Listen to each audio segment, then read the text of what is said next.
ಕಣ್ಣು ತೆರಿತಾನೆ. ಕಣ್ಣು ತರದ ಕಣ್ಣಾಕಾರ ಉಗ್ಗಿ ಅವನ ಹರಿತವಾದ ಕತ್ತಿ ತೆಗೆದುಕೊಂಡು ರುಂಡ ಕತ್ತರಿಸಿ ಆ ರುಂಡವನ್ನು ಯುದ್ಧ ಭೂಮಿಯಲ್ಲಿ ಪ್ರದರ್ಶನ ಮಾಡಿದರು. ನಾ ಅದಕ್ಕೆ ಹೇಳಿದ್ದು, ಸೋಲಿಸಿದ್ದು ಬ್ರಿಟಿಷರಲ್ಲ, ಸೋಲಿಸಿದ್ದು ನಮ್ಮವರು. ಪ್ಲಾಸ್ಟಿಕ್ ಕದನವೇ ಅಲ್ಲ ಅಂತ ಹೇಳ್ತೀವಿ ಸರ್. ಹೌದನ್ ಸರ್? ಹೌದೌದು. ಪ್ಲಾಸ್ಟಿಕ್ ಕದನ ಇದೊಂದು ಮೋಸದಿಂದ ಮಾಡಿರ್ತಕ್ಕಂಥ ಯುದ್ಧ. ನಾನು ಬಹಳ ಇತಿಹಾಸದ ಪುಟದಲ್ಲಿ ಒಂದು ನೋವಿನ ಸಂಗತಿ ಏನು ಅಂತಂದ್ರೆ, ನಮ್ಮ ಇತಿಹಾಸ 1757 ಸರ್. ಹೌದು, ನಮ್ಮ ಇತಿಹಾಸದಲ್ಲಿ ಸೋತಿದ್ದು ಬೇರೆಯವರಿಂದಲ್ಲ, ನಮ್ಮವರಿಂದ ನಮ್ಗೆ ಸೋಲಾಗಿದೆ ಅಂತ ಅದು ಬಹಳಷ್ಟು ವೈರಲ್ ಆಗಿರುವಂತ ವಿಡಿಯೋ ಸರ್. ಇಡೀ ಬಹಳ ಜನ ಕೇಳ್ತಾರ ಸರ್ ಇದು ವಿಡಿಯೋ ಒಳಗ. ಕಾಂಪಿಟೇಟಿವ್ ಎಕ್ಸಾಮ್ ಹೊರತುಪಡಿಸಿ ಮುದುಕರು ಮುದುಕಿಯರ ಸಹಿತ ಕೇಳ್ತಾರ ಸರ್.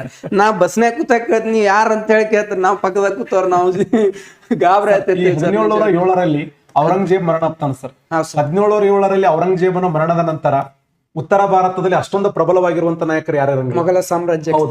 1707ರಲ್ಲಿ ಔರಂಗಜೇಬನ ಮರಣದ ನಂತರ ಉತ್ತರ ಭಾರತದಲ್ಲಿ ಅಷ್ಟೊಂದು ಪ್ರಬಲವಾಗಿರುವಂತ ವ್ಯಕ್ತಿ ಇದ್ರು. ಈಗ ನಾವು ಓದ್ತೀವಿ, ಬಾಬರ್ ನಂತರ ಹುಮಾಯನ್ ನಂತರ ಅಕ್ಬರ್ ನಂತರ ಜಹಾಂಗೀರ್ ನಂತರ ಶಹಜಾನ್ ನಂತರ ಔರಂಗಜೇಬ ನಂತರ ವನ್ಯ ಬಹದ್ದೂರ್ ಶಾ ನಂತರ ಜಲಂಧರ್ ಶಾ, ಆಮೇಲೆ ಫರೂಕ್ ಶಿಯಾರ್ ನಂತರ ಎರಡನೇ ಶಾ ನಂತರ ಎರಡನೇ ಅಕ್ಬರ್ ನಂತರ ಎರಡನೇ ಬಹದ್ದೂರ್ ಶಾ.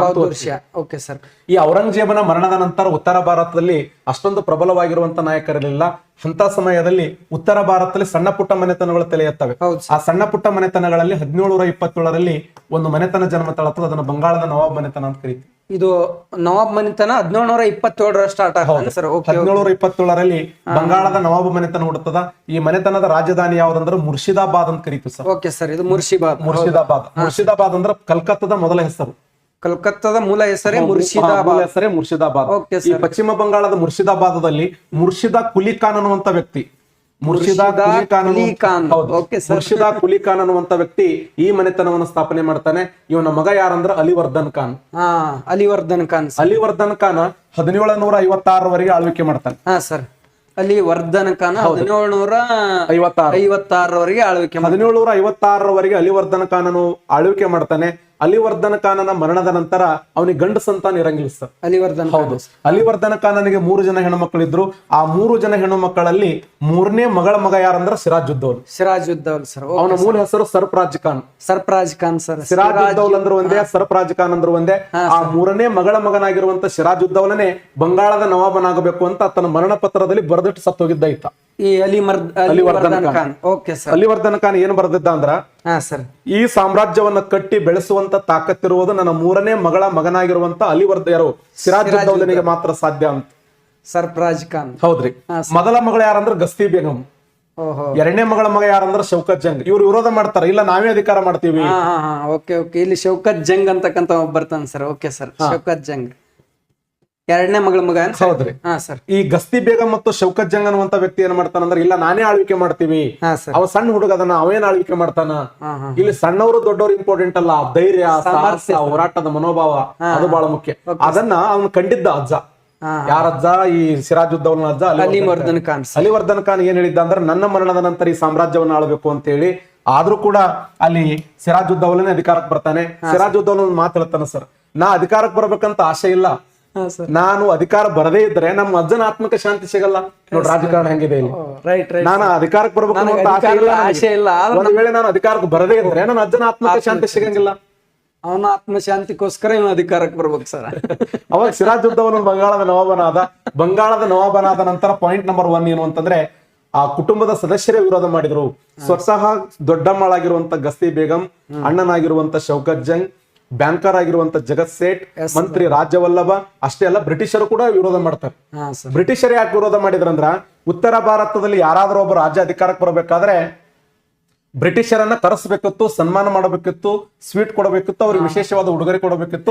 ಇದು ಯಾವ್ದು ಮಾಡ್ಲಿಲ್ಲ. ಕರೆಸಲಿಲ್ಲ. ಉಡುಗೊರೆ ಕೊಡಬೇಕಾಗಿತ್ತು, ಕೊಡ್ಲಿಲ್ಲ. ಸನ್ಮಾನ ಮಾಡಬೇಕಾಗಿತ್ತು, ಮಾಡಲಿಲ್ಲ. ಇದರಿಂದ ಬ್ರಿಟಿಷರ್ ಸಿಟ್ಟಿಗೆ ಬಂದ್ಬಿಟ್ರು. ಪಾಯಿಂಟ್ ನಂಬರ್ 1 ಇದನ್ನೇ ನಾವು ರಾಜಕೀಯ ಕಾರಣ ಅಂತ ಕರಿತೀವಿ. 1757 ಜೂನ್ 23 ಪ್ಲಾಸ್ಟಿಕ್ ಕದನಕ್ಕೆ ಮುಖ್ಯವಾದ ಕಾರಣಗಳಲ್ಲಿ ನಂಬರ್ 1 ರಾಜಕೀಯ ಕಾರಣ ಆದ್ರೆ, 2ನೇದು ಆರ್ಥಿಕ ಕಾರಣ ಸರ್. ಆಕ್ಚುಲಿ ಏನಾಗಿತ್ತಂದ್ರೆ 1717ರಲ್ಲಿ ಫರೂಕ್ ಶಿಯಾರ ಬಂಗಾಳ, ಬಿಹಾರ, ಒಡಿಶಾ ಪ್ರಾಂತ್ಯಗಳಲ್ಲಿ ತೆರಿಗೆ ರಹಿತ ವ್ಯಾಪಾರಕ್ಕೆ ಅವಕಾಶ ಕೊಟ್ಟಿದ್ದ, ಸುಂಕ ರಹಿತ ವ್ಯಾಪಾರಕ್ಕೆ ಅವಕಾಶ ಕೊಟ್ಟಿದ್ದ, ದಸ್ತಕಗಳನ್ನು ಕೊಟ್ಟಿದ್ದ.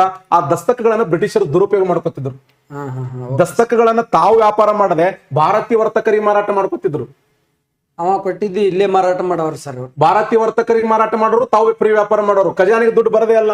ಹಾ ಹಾ ಹಾ ಈ ನವಾಬನಿಗೆ ಒಂದ್ ಸಾಮ್ರಾಜ್ಯ ನಡಿಬೇಕಾದ್ರೆ ದುಡ್ಡು ಮುಖ್ಯ ಅಲ್ರಿ. ಹೌದ್ ಸರ್. ಈ ಕರ್ನಾಟಕ ರಾಜ್ಯ ಸರ್ಕಾರ ಇಷ್ಟು 5 ಯೋಜನೆಗಳನ್ನು ಕೊಡ್ತಾ ಇದೆ ಅಂದ್ರೆ ಅವ್ರ ಮನೆಯಿಂದ ಕೊಡ್ತಾ ಇಲ್ಲ. ಇಲ್ಲ ಸರ್. ಸರ್ಕಾರ ಏನ್ ಜನರು ಕೊಟ್ಟಂತ ತೆರಿಗೆ ಹಣನೇ ವಾಪಸ್ ಕೊಡ್ತಾರ ಅವರು. GST ಕಟ್ತೀವಲ್ಲ ಸರ್ ನಾವು. ಎಲ್ಲ ಪ್ರತಿಯೊಂದು GST ತೆರಿಗೆ, ಅಬಕಾರಿ ತೆರಿಗೆ, ಸೇವಾ ತೆರಿಗೆ, ಆಮೇಲೆ ಆದಾಯ ತೆರಿಗೆ, ಪ್ರತಿಯೊಂದು ತೆರಿಗೆಗಳ ಮೂಲವನ್ನು ಹಣವನ್ನು ಸಂಗ್ರಹ ಮಾಡಿ ವಾಪಸ್ ಕೊಡ್ತಾರ ಅವ್ರು. ಕೊಡ್ತಾರೆ ಸರ್. ಇಲ್ಲಿ ಸರ್ಕಾರ ಖಜಾನೆ ನಡಿಬೇಕಾದ್ರೆ ದುಡ್ಡು ಬರಲಿಲ್ಲ. ಬರ್ಲಿಲ್ಲ. ಒಂದ್ ಕಡೆ ಬ್ರಿಟಿಷರು ಕೊಡ್ಲಿಲ್ಲ, ಕಟ್ಟಬೇಕಾದಂತ ಭಾರತೀಯರು ಕಟ್ಟಲಿಲ್ಲ. ಇದರಿಂದ ನವಾಬನಿಗೆ ಬಿಸಿ ಆಯ್ತು, ತಲೆ ಬಿಸಿ ಆಗಿ Okay, ಬ್ರಿಟಿಷರಿಗೆ ಪ್ರಶ್ನೆ ಮಾಡ್ತಾನೆ, ನೀವು ದಸ್ತಕಗಳ ದುರುಪಯೋಗ ಮಾಡ್ಕೋತಾ ಇದ್ದೀರಿ, ನೀವು ಭಾರತೀಯ ವರ್ತಕರಿಗೆ ಮಾರಾಟ ಮಾಡ್ತಾ ಇದ್ದೀರಿ ಅಂತ. ಅವಾಗ ಬ್ರಿಟಿಷರು ಮತ್ತು ರಾಜನ ಮಧ್ಯೆ ಇನ್ನಷ್ಟು ಸಂಬಂಧ ಹದಗೆಟ್ಟು ಬಿಡುತ್ತೆ. ಸರ್. ಇನ್ನು 3ನೇ ಪಾಯಿಂಟ್ ಏನಂದ್ರೆ ಕೋಟೆ ಕಟ್ಟೋದು.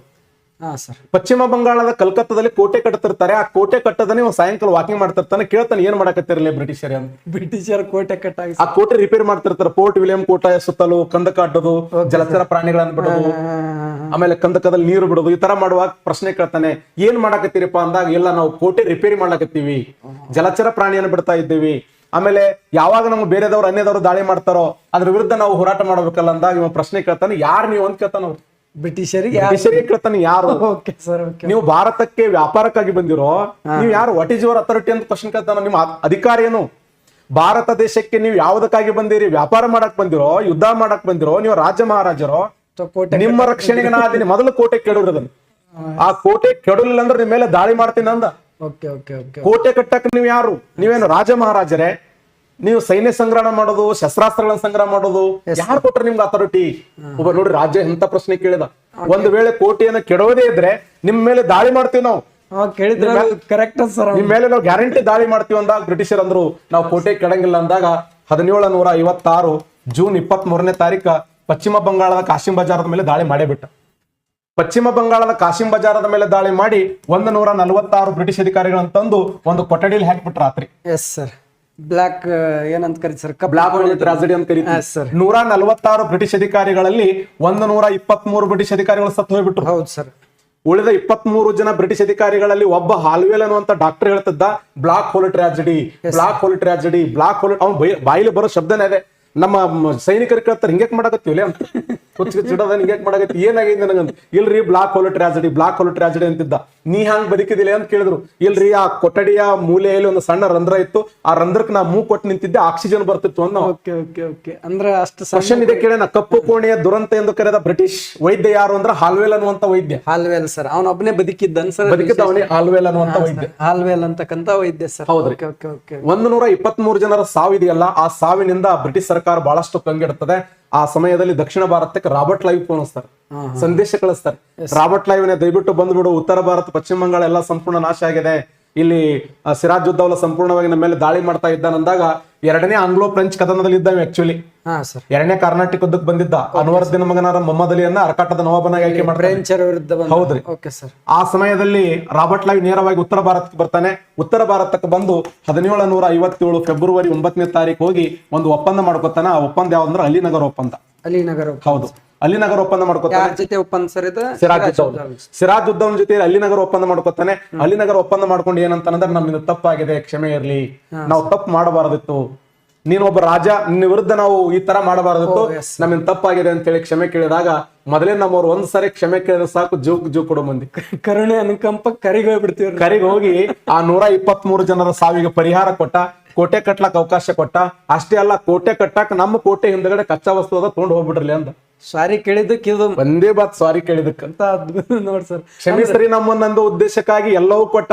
123 ಜನರ ಸಾವಿಗೆ ಪರಿಹಾರ ಕೊಟ್ಟ, ಕೋಟೆ ಕಟ್ಲಕ್ ಅವಕಾಶ ಕೊಟ್ಟ, ಕೋಟೆ ಕಟ್ಲಕ್ ಕಚ್ಚಾ ಸಾಮಗ್ರಿಗಳು ಕೊಟ್ಟ. ಇದನ್ನ ತಗೊಂಡ್ ರಾಬರ್ಟ್ ಲೈವ್ ಮನೆಗೆ ಬಂದಾಗ, ಅರಮನೆ ಬಂದಾಗ ಅಲ್ಲಿ ಸೈನಿಕರಂದ್ರು, ನಿನ್ನನ್ನು ಬಹಳ ಸೂರ್ ಅಂತ ತಿಳ್ಕೊಂಡಿದ್ದೆವು, ವೀರ್ ಅಂತ ತಿಳ್ಕೊಂಡಿದ್ದ ರಾಬರ್ಟ್ ಲೈವ್. ಒಬ್ಬ 23 ವರ್ಷದ ಹುಡುಗನಿಗೆ 49 ಏಜ್ ನಿನಗೆ ಹೋಗಿ ಅವ್ನ ಕಾಲಿಗೆ ಬಿದ್ದಲ್ಲ, ನಾಚಿಗೆ ಬರಲಿಲ್ಲ ನಿನ್ಗ? ಎಷ್ಟು ವಯಸ್ಸಾಗ್ಯದ ನನಗೆ, 23 ವರ್ಷದ ಹುಡುಗ, ಅವ್ನ್ ಹೋಗಿ ಕಾಲಿಗೆ ಬಿದ್ದಿ, ನಿನ್ನ ಅರ್ಧನೂ ವಯಸ್ಸಿಲ್ಲ ಅವ್ನಿಗೆ, ಅವ್ನ್ ಹೋಗಿ ಕಾಲಿಗೆ ಬಿದ್ದಿ, ನಿನ್ನ ನಾಚಿಗೆ ಬರಂಗಿಲ್ಲ ಅಂದಾಗ ಅವ್ರಿಗೆ ರಾಬರ್ಟ್ ಲೈವ್ ಹೇಳ್ತಾನೆ, ನಿಮ್ ನಾಚಿಗೆ ಬರಂಗಿಲ್ಲ ಅಂತ. ನಾ ಇಲ್ಲಾರದ ನಮ್ಮ ಜೊತೆ ಯಾಕೆ ಜಗಳ ಮಾಡಿದ್ರಿ? ಅದು ಮದ ಏರಿದ ಆನೆ.